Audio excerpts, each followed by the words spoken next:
시청자 여러분 안녕하십니까? 김동석입니다.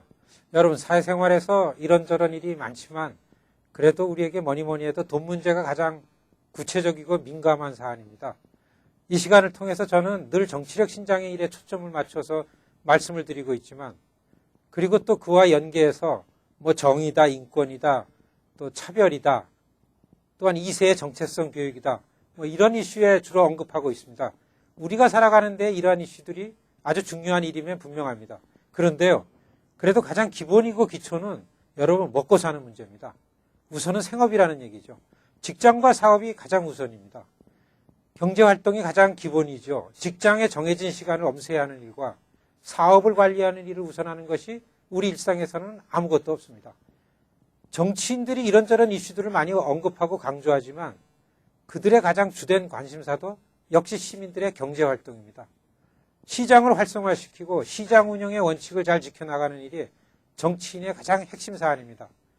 그래서 여러분 연방의회 내 가장 인기 있고 경쟁이 심한 상임위원회가 예산위원회, 세출, 세입위원회 뭐 이런 겁니다.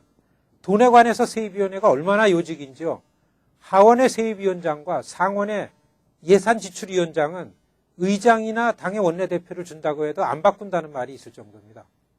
여러분 한국전에 참전한 경력으로 친한파의 선두에 있는 맨하탄 지역구죠. 찰스 랭글 의원이 하원의 세입위원장일 때에 여러분 그 지역구가 늘 잔치 분위기였습니다.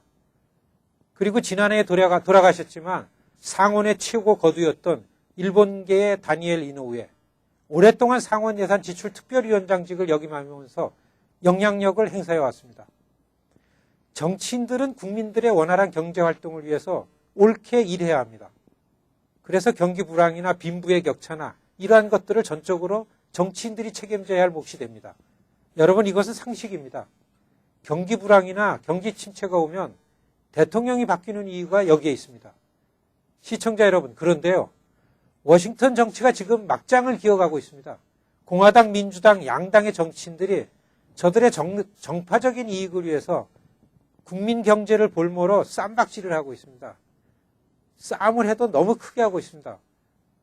여러분 서로 더 좋은 정책으로 국민 앞에서 경쟁을 하는 것이 아니고 경제 생활에 타격을 주고 그 책임을 상대당에게 서로 덮어씌우려는 행태를 보이고 있습니다.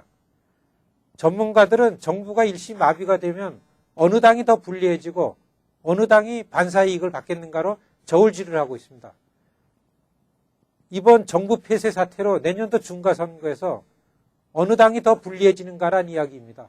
1995년도에 하원을 장악한 공화당의 뉴트 깅리치의 의장이 여소야대 전국을 활용해서 클린턴 대통령의 예산을 부결시켜서 꼭 17일 동안 정부가 문을 닫았었습니다.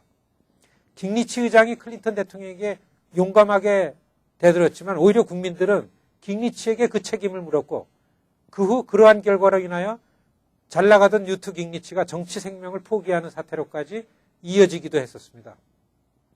여러분 오바마 케어라고도 하는 건강보험 개혁을 저지하려고 하원의 다수당인 공화당이 대통령의 예산을 부결시켰습니다. 오바마 대통령은 정부가 문을 닫는 한이 있더라도 건강보험 개혁안은 양보할 것이 아니라고 버티고 있습니다. 그래서 양당의 합의가 있을 때까지 오늘부터 정부가 문을 닫습니다. 안보, 군사, 경찰, 소방, 필수기관 요원만을 제외하고선 연방 공무원이 해고를 당하기 시작했습니다. 200만 연방 공무원 중에 절반의 숫자가 그렇게 됩니다. 10월 1일부터 시작되는 2014 회계년도 예산안에 양당이 합의를 끌어내질 못했기 때문입니다. 오바마 케어를 갖고서 양당의 핑퐁 게임이 시민들을 너무나 화딱지나게 만들고 있습니다. 시청자 여러분, 어느 당이 잘했고 잘못했고가 아니라 정치인들 전체가 책임이 있습니다. 정치인들이 협의하고 협상하지 않고 문제를 만들어서 상대에게 책임을 전가하려는 캠페인 전략으로 시민들의 일상생활에 고통을 주고 있습니다. 정치인들은 오직 유권자만을 두려워합니다. 여러분 이래서 정치 참여는 우리 스스로를 지켜내는 일이기도 합니다. 감사합니다.